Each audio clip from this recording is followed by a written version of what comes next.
They said he fit the description. 3 words tossed like a net over a human being.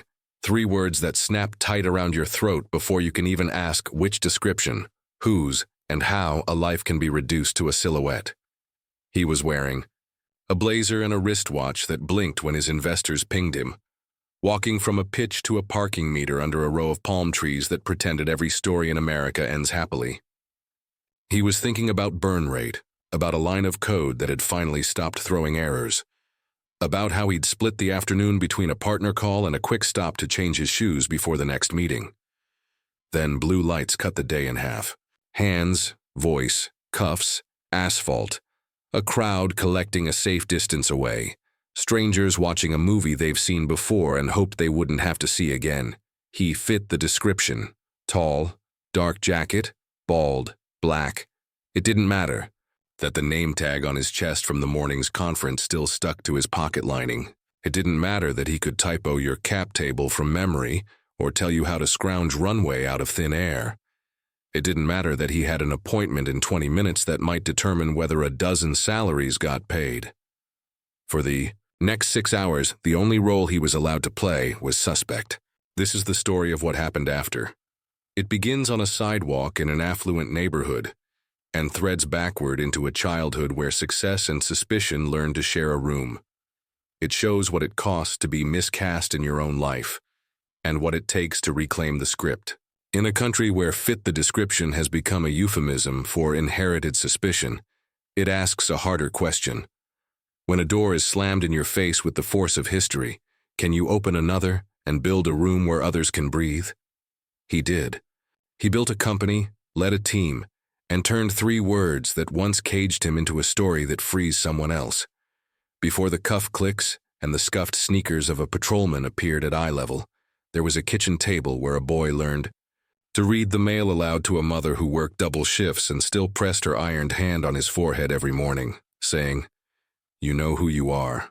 He grew up in a neighborhood where sirens taught kids to count, 1, 2, 3, and then keep walking. At church, he learned how a voice can fill a room, and how a community can pass a collection plate to fix a roof, pay a bill, save a dream. On the playground, speed wasn't just a game, it was self-preservation. At the public library, the glinting rows of computers were portals, and the first time he wrote a program that did exactly what he told it to do, he decided he was going to boss something bigger than his fear. In high school, he discovered a contradiction that would shape the rest of his life. Inside the classroom, the future is a graph of what you can learn. Outside it, the future is a rumor about what you are. A guidance counselor looked over his shoulder and suggested realistic options. He wrote code late into the night and sent it to a math teacher who wrote back 3 words that landed like a promise. Keep going, please. If there was a constant during those years, it was this. For every door that creaked open, there was another that swung shut. But each no taught him to build a yes. He scrounged a used laptop from a neighbor, babysat for cash, waited tables in a dining room where he was invisible until it was time to carry trays. College felt like a foreign country that required a passport he did not have.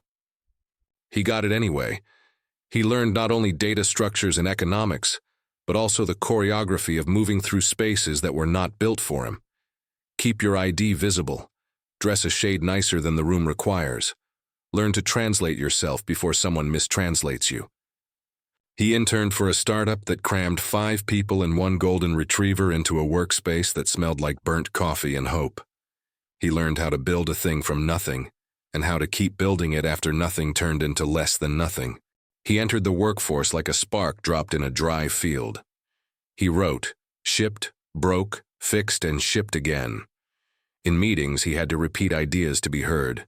In code reviews, he spoke softly and was still called aggressive when he told the truth. He bought a suit that fit and shoes that hurt. He remembered every time a security guard asked to see a badge he'd already used to get through the door. He also remembered the mentors who put their hands on his shoulder and said, "Pull up a chair. You belong in this room." The racial climate of his ascent was the same weather system that has hovered over this country for centuries, patterns of pressure that everyone pretends are normal because they've been here so long. It looked like pretextual stops and random searches. It sounded like, "Where are you really from?" and "I didn't recognize you," even after introductions. It felt like 1,000 small cuts and the occasional slice that made you bleed enough to sit down. He learned the talk from his mother, what to do when the lights flash behind you, how to narrate your movements, how to make your voice a bridge over someone else's fear. He could build a kludge fix for legacy. Code, but still had to test his own survival script every time a siren flashed. By the time the incident happened, he was no longer a kid with a hand-me-down laptop. He was a founder, a boss, a chief executive responsible for people's paychecks, for the trajectory of a product, for the way a customer felt when they tapped a screen and something delightful happened.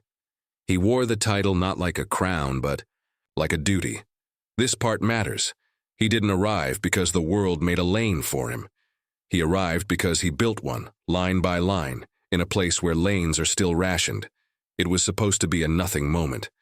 That's how these things begin, between two somethings that matter. He stepped out after a meeting to feed a quarter into a parking meter, or tap a credit card against a slim slit of metal and numbers. It was the sort of errand executives delegate until they realize delegating a $1.50 task is how you lose track of dollars. The street was quiet, the air a mix of jacaranda and car exhaust. He glanced at his phone, checked the time remaining, and looked up into a pair of headlights that had sidled to the curb like a cat. He heard the door click and the boots before he saw the uniform. "Sir." That word can mean a dozen things, in a dozen mouths. Here, it meant the opposite of respect. Hands where I can see them. Muscle memory put his palms out, fingers apart, like a student facing a chalkboard. He listed his movements. "I'm going to put my phone down on the hood. I'll keep my hands up." He turned his head just enough to see the second officer, a geometry of suspicion closing its angles around him. "What's the problem?" he asked. The answer came dressed like certainty. "You fit the description." His brain asked questions. His mouth knew better than to attempt. Fit what? A description of whom? In what world is a man in a blazer on his way to a call the same man who just robbed a place 3 blocks down? In the world where those 3 words assign you to a role you cannot audition your way out of. Suspect. He was tall. He was black. He was wearing a dark jacket. He was there. He told them his name and what he did for a living. He told them about the conference and the meeting and the calls sandwiched between. He told them because people like him have been trained to over-explain themselves in the hope that information can dissolve fear. Fear, however, rarely dissolves when it is institutional. Turn around. Cold metal on warm skin says something. You never forget.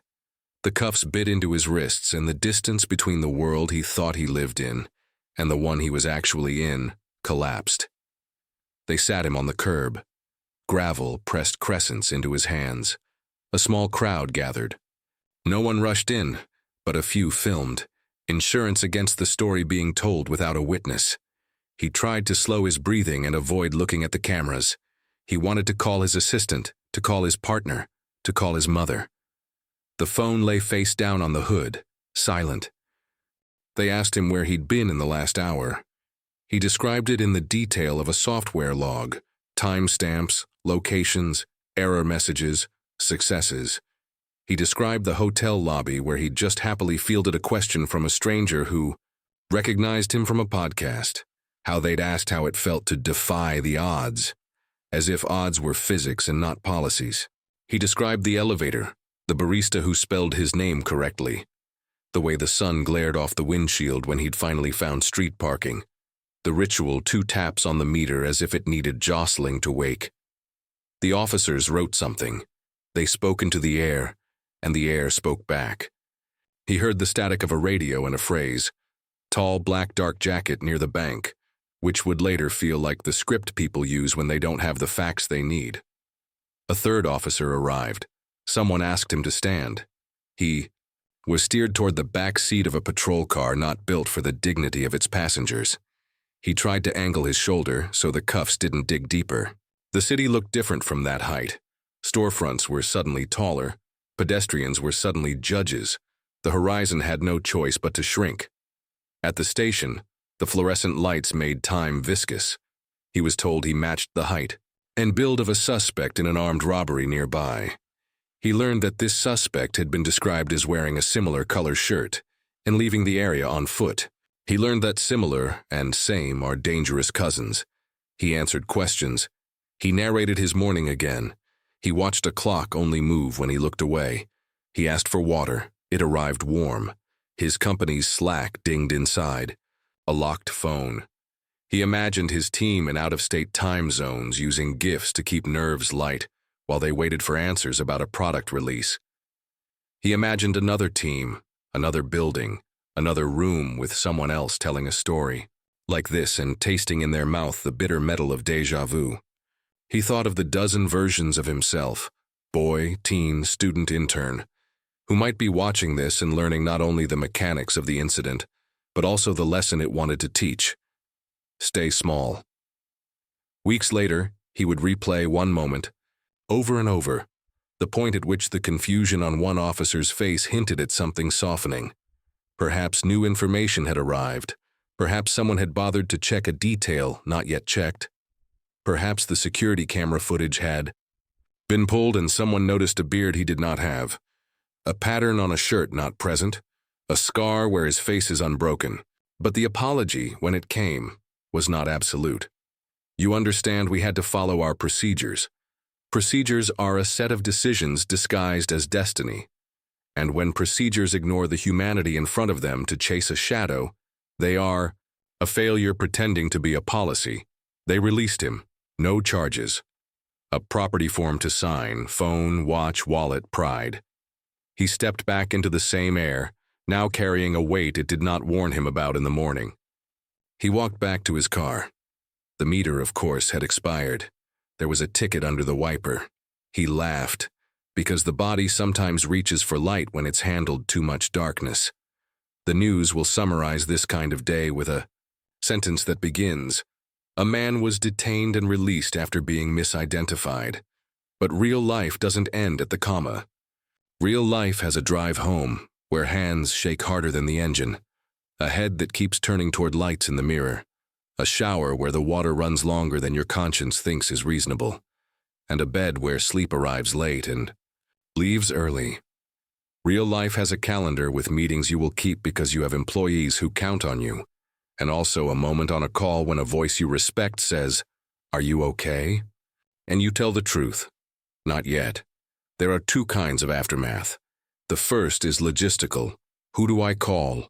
What do I change? What does the company need from me today? He called his attorney. He called a mentor who had built a healthcare startup and also survived being a black man in America for 50 years. He called his mother, who told him to drink some tea and remember that the part of this story belonging to him wasn't written by those officers. Then he opened his laptop and wrote to his team. He did not offer the details they didn't need. He offered the leadership they did. "We are shipping the release as planned. This afternoon's one-on-one stays on my calendar. If you need me, I am here." The second aftermath is internal. It does not run on human resources timelines. Flight or fight doesn't read memos. The next time he put on his blazer, his hands hesitated at the cuffs of his shirt. The next time a siren bloomed in the background of a day, he felt his throat tighten. A quiver in the air like a bridge's tension line humming just before a storm. He considered therapy. He booked it. He told a friend who also ran a company and also carried memories like this that were heavy, enough to dent a calendar. The friend told him something he didn't know he needed to hear.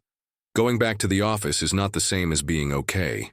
He didn't post a long thread that day. He didn't call a press conference. He made a list instead. What can I change?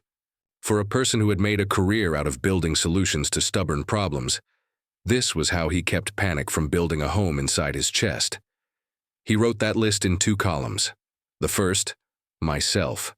The second, the world. Under myself, he wrote, therapy, sleep, running, boundaries, leadership, grief. He added, let the team see you as human because they are too. He added, build systems inside the company that don't assume the world will be fair to any of you. That meant standardized hiring practices beyond what they already had. It meant security protocols for employees who might face harassment commuting home. It meant health benefits that included mental health as a first-class citizen, not an afterthought. Under the world, he wrote, policy, training, data, voices, spaces. He knew he was not a policymaker. He also knew CEOs get invited to rooms where policies are discussed. He said yes to invitations he would previously have declined because they were after hours or off mission. He sat at tables with chiefs and commanders and consultants. He spoke softly and carried data. He asked, how often does fit the description get written down without a description attached? He asked, how fast can you get real-time details to the officers on the ground so similar has less room to pretend to be same? He asked, what is your protocol for admitting error, and how do you make that admission mean something beyond words? He began mentoring louder. He had always taken calls from younger founders who wanted to know how to raise a seed round or whether Delaware C Corps were still the default. Now he added other topics: how to set boundaries with your own fear, how to build a board that doesn't require you to translate your entire identity every meeting, how to interface with institutions that can end your day, and sometimes your life, because they've miscast you. He hosted a series of roundtables about ambition and danger, inviting other Black executives and creators to talk not only about scaling products, but also about scaling sanity. He refused to let the incident teach him the wrong lesson. The wrong lesson is stay small. For a while, his body believed it anyway, ducking unconsciously at loud noises, scanning a restaurant more than once before settling into a chair near the door. But he kept returning to the right lesson, the one his mother had tried to write in his bones when she tapped his chest at the kitchen table. You know who you are. Knowing who you are is resistance in a country that trains you to be a version of yourself that fits someone else's comfort. So, he worked his plan. He presented to investors with clarity sharper than ever. Here is what we build. Here is why it matters. Here is how we win.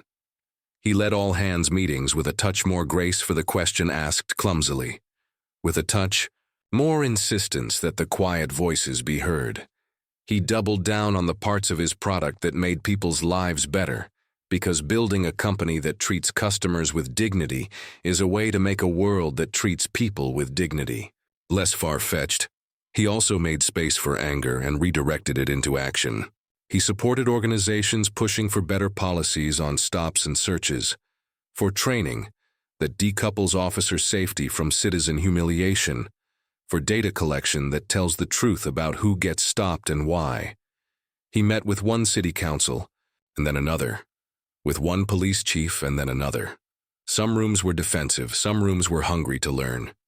He went anyway, because leaders go first into the rooms that make them tired. The turning point did not arrive like a gavel strike. It arrived like a series of smaller sounds that made a new music. There was a meeting with a police chief in a windowless conference room where a training officer rolled in a cart with a laptop and a projector. On the screen was the footage from a body camera in a different city, a different day, but the same phrase hanging like a thunderhead. Fit the description. The training officer paused it. We started doing something different, she said. She hit play. In this scene, an officer received additional details from dispatch: height, clothing, distinguishing marks, pushed to his unit in real time, along with a department policy screen reminding him of what to do when a driver asks for a supervisor. The officer approached. He introduced himself by name. He explained the reason for the stop fully and invited the driver to ask questions before he asked for documents. It wasn't perfect. It was better. Afterward, the chief turned to him. We can't promise there will never be mistakes, she said, but we can promise to make fewer stupid ones. It wasn't the apology he might have written, but it was the humility he needed to see. He left the meeting feeling something safer than hope and sturdier than optimism. Momentum. There was a different kind of turning point, too, on a stage under white lights, not fluorescent ones. He was speaking at a leadership summit, The kind of event with lanyards and hashtags and keynote bios that sound like they were written by a PR team on a caffeine deadline. He told the story of his company, its near-death moments, its small miracles, the mistakes he owned and the ones he carried anyway. Then he told the story of the day he was detained. The room stilled. You could feel the collective intake of breath. He described the cuffs and the curb and the way humiliation has a taste you don't forget. He described what he changed afterward, about himself, about his company, about his city. During the Q&A, a young founder stood up. "My brother went through something like that," she said, voice shaking, "and I don't know how to help him and still run my company." He answered in sentences that had taken him months to form. You tell him his reaction is human. You find him help even if he rolls his eyes. You do not outsource your healing to your overwork. You build a team that can carry weight when you can't. And you remember that your company is not separate from the world. It is in it, so you build accordingly. The last turning point was quietest of all. He was leaving the office late. A cruiser slowed at the light. The driver inside looked over, saw him and nodded. It wasn't the kind of nod that says, "I see you as a threat." It was the kind of nod that says, "I've watched your talk, I've read your memo. I've been in one of those rooms and I am trying to do this job differently." He nodded back. He kept walking. The light changed. It was nothing. It was everything. The moment you decide to lead instead of merely endure is a climax in any story. In his, it took the shape of a handful of decisions that added up to dignity. Implementing a mental health stipend across his company without waiting for a funding round. Writing a public-facing protocol for how his company interacts with law enforcement during after-hours work. Inviting local officers to meet his team in daylight, at eye level, names exchanged without urgency or suspicion. Some of these steps were symbolic. Symbolism can be scaffolding. It holds up the real until the real can stand on its own. You can measure impact with charts and forecasts. You can also measure it with the velocity of a sigh, how much lighter it gets when walking down the block outside the office doesn't carry as much fear. The long-term impact of that day looked like a company that grew anyway, like revenue lines that bent upward despite the dips in the founder's sleep. It looked like a team that learned culture is not free snacks and a beanbag chair, but trust, built brick by honest brick. It looked like an executive staff meeting where policy and product got talked about in the same breath as people and protection. It looked like partnerships that made the office safer without making it a fortress. Relationships with neighborhood businesses and community organizations. A shared commitment to being eyes and ears for one another without substituting vigilance for suspicion. It looked like quarterly town halls where customers asked hard questions and got real answers. It looked like a hiring pipeline that reached into schools where talent gets overlooked because bias is better funded than curiosity. It looked like paid internships that didn't require a family subsidy to afford housing because the founder still remembered the texture of an empty wallet. In the broader community, the resonance of his story helped nudge policy and training with the force of a true narrative told at the right time. In one city he never visited, a civilian oversight board passed a resolution that required specific, descriptive details before a fit-the-description stop could be initiated. In another, a chief changed the script patrol officers carry in their heads about how to talk to people they suspect might be the person they're looking for. Names first, reasons second, respect always.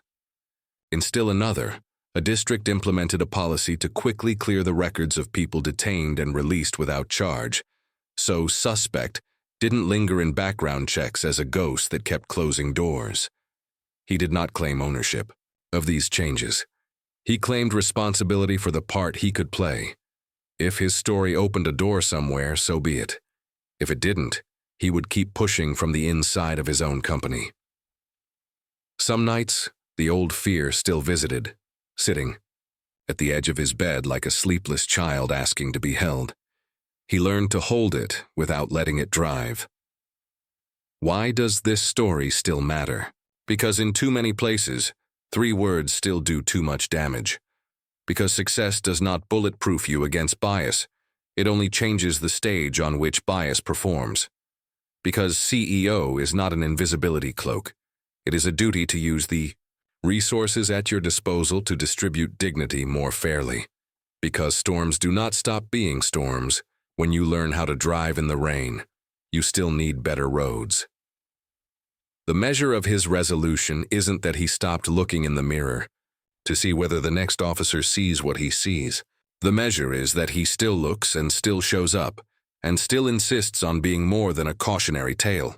He remains a founder who knows the fragility of what he's built and protects it with excellence. He remains a boss who knows his team is watching him for more than directives. They are watching him for how to carry a wound without weaponizing it. He remains a citizen who shows up to vote in primaries and not just general elections, to council meetings and not just conferences. It is an old story and still too new. A black man, and the words fit the description. We could end there, with the ache that sentence puts in the throat. But he didn't, and neither should we. He chose another ending. He fit the role of CEO instead, chief executive of a company, yes, but also of his own reaction. He called the meetings. He built the teams. He made the changes. He refused to let the worst 5 seconds of someone else's judgment define the next 5 years of his life. What are the lessons worth lifting and carrying forward? That dignity is not a luxury item. It is infrastructure. That leadership is not the absence of fear. It is the rearrangement of fear so that it does not sit in the driver's seat.